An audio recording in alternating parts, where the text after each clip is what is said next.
will hear a number of different recordings, and you will have to answer questions on what you hear. There will be time for you to read the instructions and questions, and you will have a chance to check your work.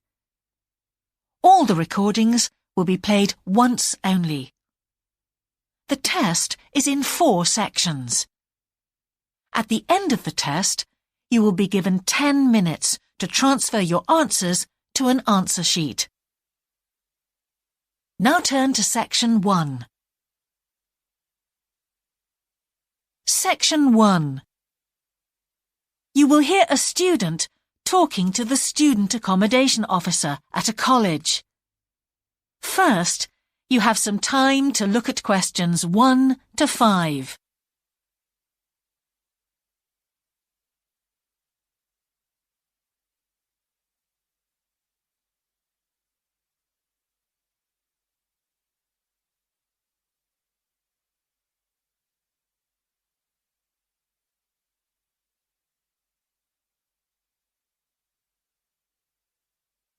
Now we shall begin.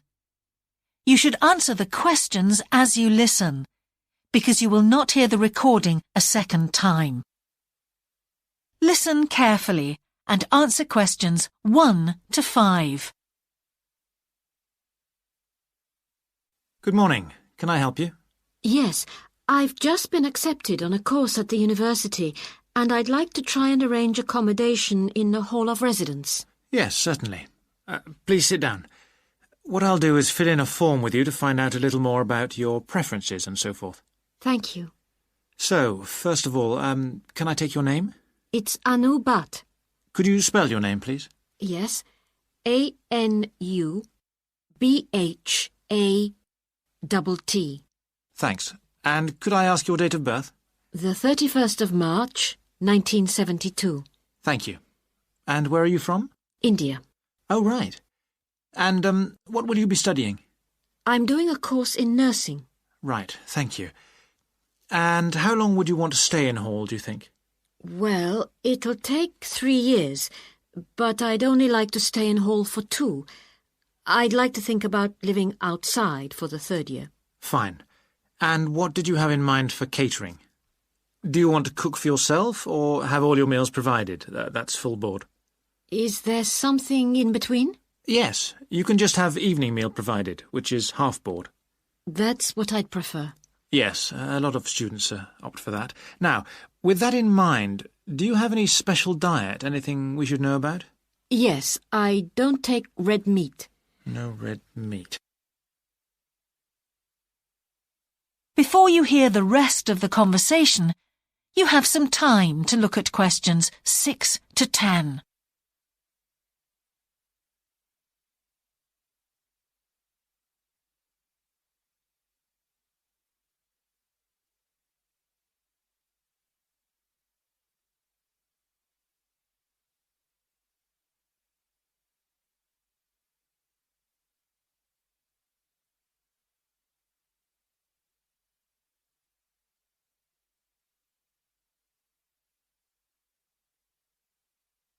Now listen and answer questions 6 to 10.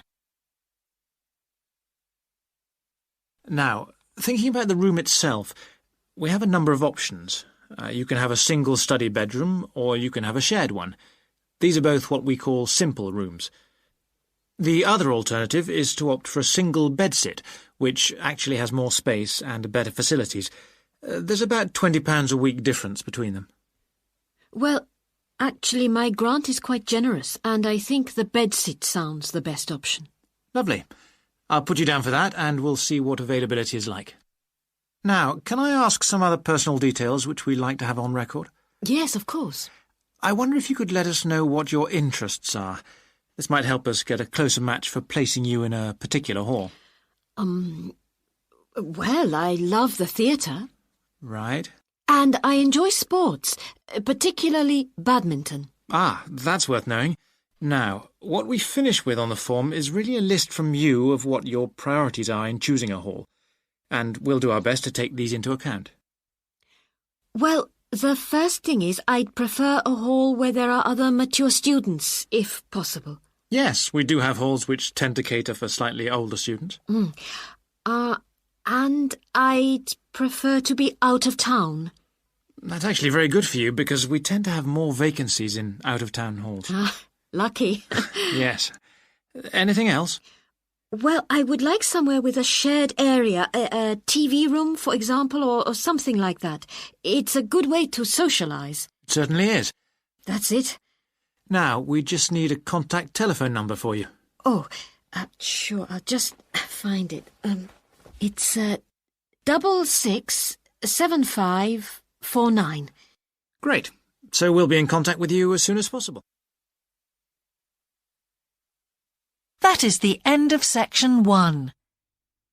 You now have half a minute to check your answers.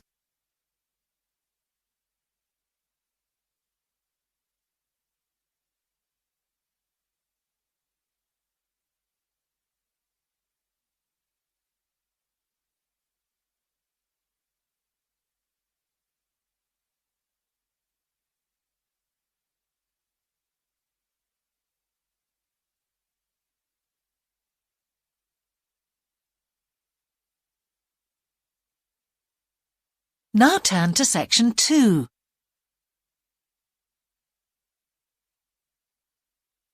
Section 2. You will hear a man giving a talk to new members of a wildlife club in the south of England. First, you have some time to look at questions 11 to 13.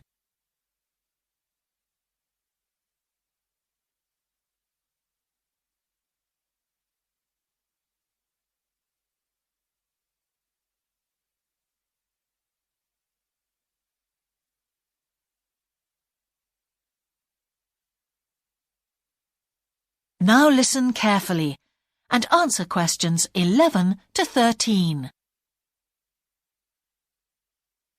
Hello, I'm delighted to welcome you to our Wildlife Club and very pleased that you're interested in the countryside and the plants and creatures of this area.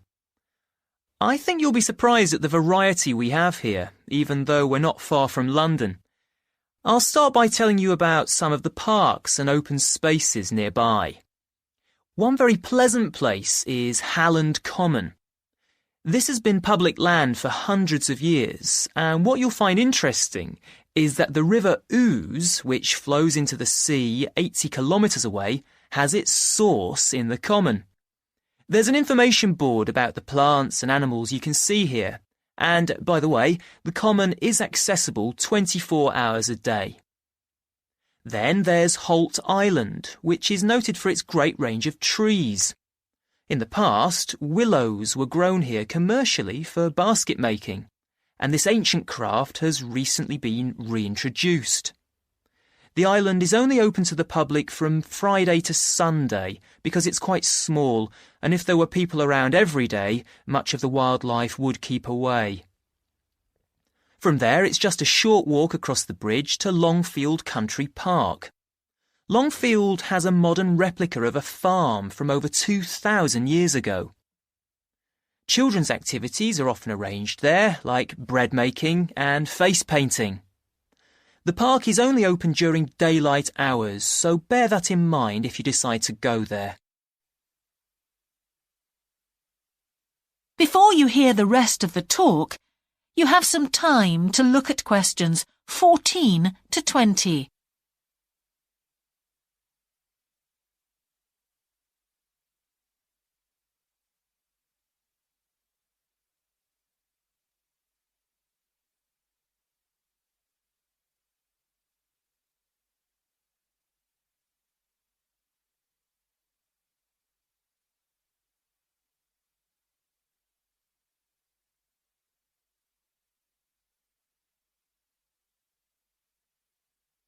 Now listen and answer questions 14 to 20. Longfield Park has a programme of activities throughout the year, and to give you a sample, this is what's happening in the next few days. On Monday, you can learn about herbs and how they've been used over the centuries. You'll start with a tour of our herb garden, practice the technique of using them as colour dyes for cloth, and listen to an illustrated talk about their use in cooking and medicine. Then on Wednesday, you can join local experts to discover the variety of insects and birds that appear in the evening. We keep to a small number of people in the group, so if you want to go, you'll need to phone the park ranger a few days ahead. There's a small charge which you should pay when you turn up. I'm sure you're all keen to help with the practical task of looking after the park, so on Saturday you can join a working party. You'll have a choice of all sorts of activities, from planting hedges to picking up litter, so you'll be able to change from one to another when you feel like it. The rangers will be hard at work all day, but do come and join in, even for just a short while. One thing, though, is to make sure you're wearing something that you don't mind getting dirty or torn. And finally, I'd like to tell you about our new wildlife area, Hinchingbrook Park, which will be opened to the public next month. This slide doesn't really indicate how big it is, but anyway, you can see the 2 gates into the park and the main paths. As you can see, there's a lake in the northwest of the park with a bird hide to the west of it at the end of a path, so it'll be a nice, quiet place for watching the birds on the lake. Fairly close to where refreshments are available, there's a dog walking area in the southern part of the park, leading off from the path. And if you just want to sit and relax, you can go to the flower garden. That's the circular area on the map, surrounded by paths. And finally, there's a wooded area in the western section of the park, between 2 paths. OK, that's enough from me, so let's get on and have a look. That is the end of section 2. You now have half a minute to check your answers.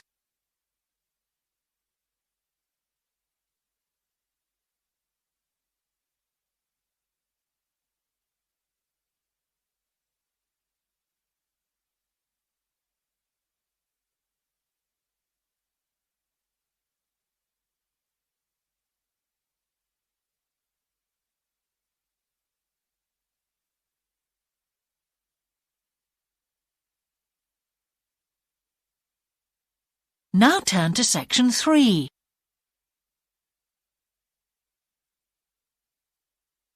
Section 3. You will hear the Director of Studies in an English Language Centre and a student representative talking about their Self-Access Centre. First, you have some time to look at questions 21 to 24.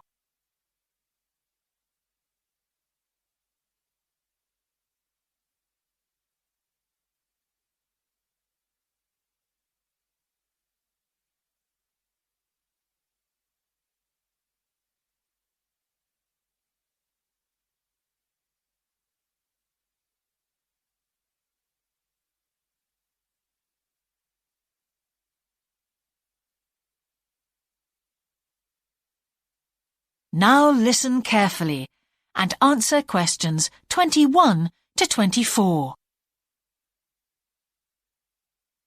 Hi, Yun.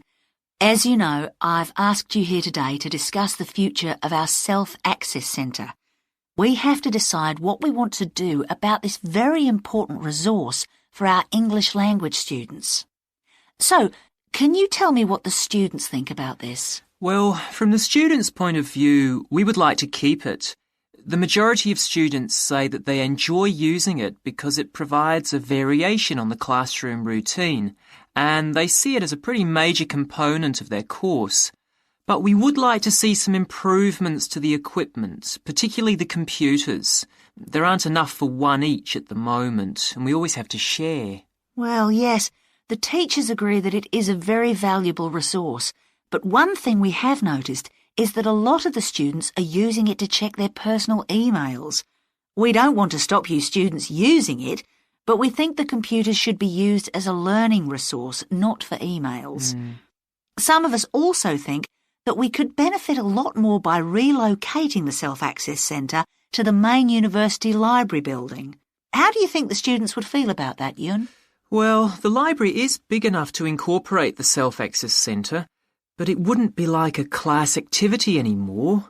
Our main worry would be not being able to go to a teacher for advice. I'm sure there would be plenty of things to do, but we really need teachers to help us choose the best activities. Well, there would still be a teacher present and he or she would guide the activities of the students. We wouldn't just leave them to get on with it. Yes, but I think the students would be much happier keeping the existing setup. They really like going to the Self-Access Centre with their teacher and staying together as a group to do activities. If we could just improve the resources and facilities, I think it would be fine. Is the cost going to be a problem? It's not so much the expense that I'm worried about, and we've certainly got room to do it, but it's the problem of timetabling a teacher to be in there outside class hours. If we're going to spend a lot of money on equipment and resources, we really need to make sure that everything is looked after properly. Anyway, let's make some notes to see just what needs doing to improve the centre. Before you hear the rest of the conversation, you have some time to look at questions 25 to 30.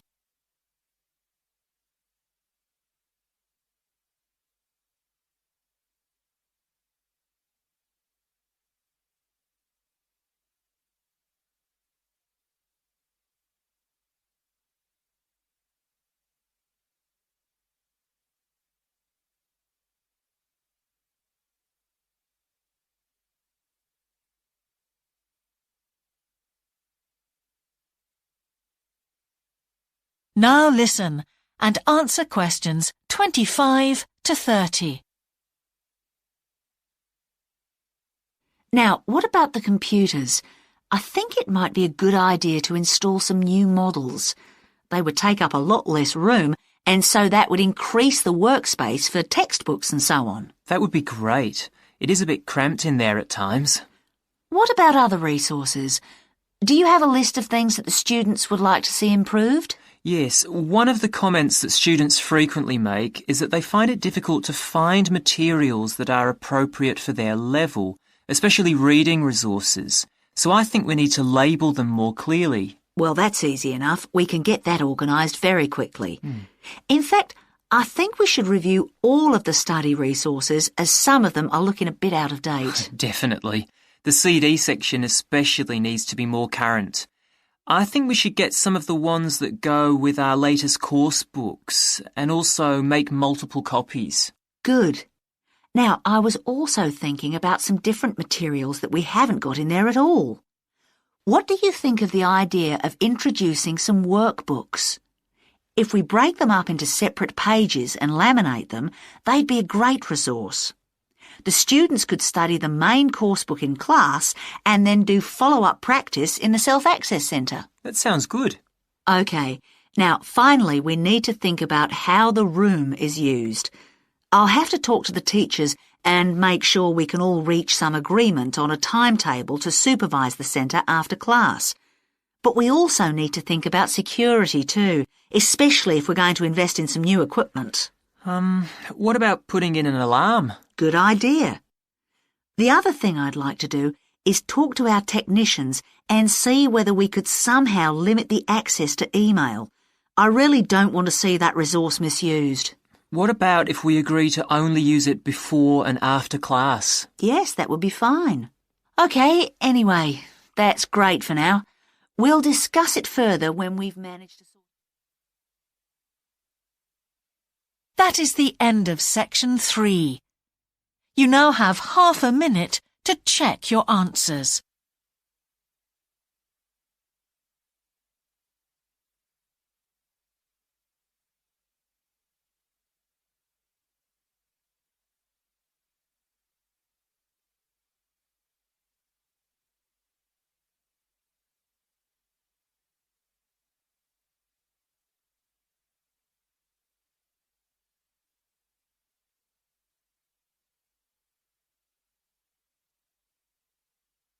Now turn to section 4.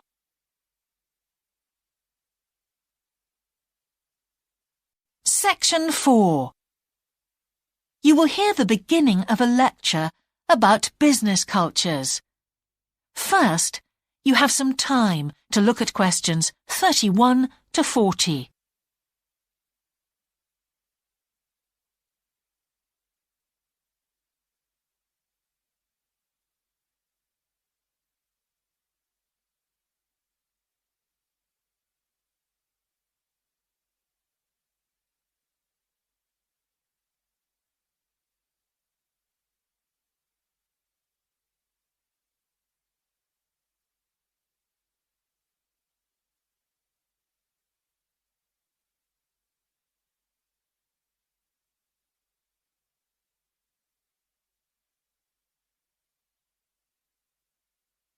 Now listen carefully and answer questions 31 to 40. Good morning, everyone. Now, whether you're going to university to study business or some other subject, many of you will eventually end up working for a company of some kind. Now, when you first start working somewhere, you will realize that the organization you've joined has certain characteristics. And we often refer to these social characteristics as the culture of the organization. This includes its unwritten ideas, beliefs, values, and things like that. One well-known writer has classified company cultures by identifying 4 major types. The first type is called the power culture, and it's usually found in small organizations. It's the type of culture that needs a central source of power to be effective. And because control is in the hands of just 1 or 2 people, there aren't many rules or procedures. Another characteristic is that communication usually takes the form of conversations rather than, say, formal meetings or written memos. Now, one of the benefits of this culture is that the organization has the ability to act quickly. So it responds well to threat or danger on the one hand, and opportunity on the other. But on the negative side, this type of organization doesn't always act effectively, because it depends too much on 1 or 2 people at the top, and when these people make poor decisions, there's no one else who can influence them. And the kind of person who does well in this type of business culture is one who is happy to take risks, and for whom job security is a low priority. The next type is known as role culture. That's R-O-L-E, not R-O-L-L, by the way. And this type is usually found in large companies, which have lots of different levels in them. These organizations usually have separate departments that specialize in things like finance or sales or maintenance or whatever. Each one is coordinated at the top by a small group of senior managers, and typically everyone's job is controlled by sets of rules and procedures. For example, there are specific job descriptions, rules for discipline, and so on. What are the benefits of this kind of culture? Well, firstly, because it's found in large organizations, its fixed costs, or overheads as they're known, are low in relation to its output or what it produces. In other words, it can achieve economies of scale. And secondly, it is particularly successful in business markets where technical expertise is important. On the other hand, this culture is often very slow to recognize the need for change, and even slower to react. What kind of person does this type of culture suit? Well, it suits employees who value security and who don't particularly want to have responsibility.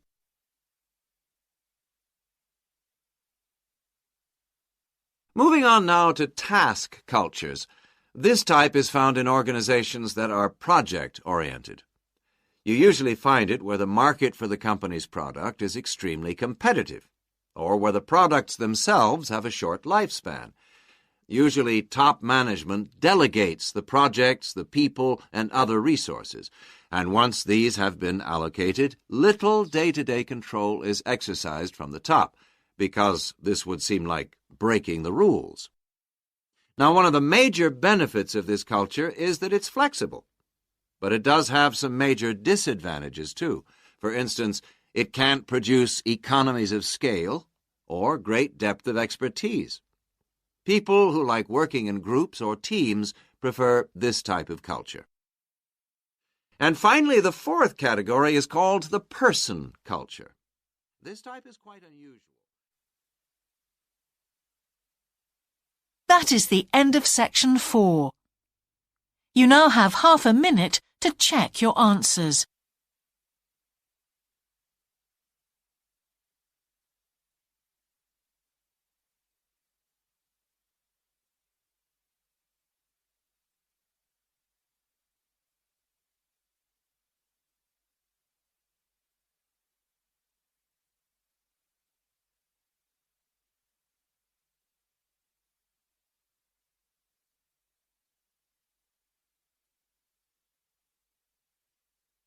That is the end of the listening test.